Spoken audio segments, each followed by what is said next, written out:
সোমবার সকাল থেকে ফের বন্ধ করে দেওয়া হলো কালিম্পং সিকিমগামী 10 নম্বর জাতীয় সড়ক। গত বছরের প্রাকৃতিক বিপর্যয়ের পুরোপুরি নষ্ট হয়েছিল জাতীয় সড়ক। পুনরায় মাটি, বালি, পাথর ফেলে রাস্তা তৈরি করা হয়েছে।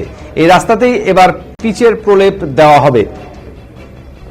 রবিঝোড়া থেকে গেইলখোলা পর্যন্ত প্রায় 2.5 কিলোমিটার রাস্তা নতুন করে পিচের প্রলেপ দিতে সোমবার 6টা থেকে 72 ঘন্টার জন্য যান চলাচল পুরোপুরি বন্ধ করা হয়েছে। জানা গিয়েছে 9 মে সকাল 6টায় ফের যান চলাচল স্বাভাবিক হবে।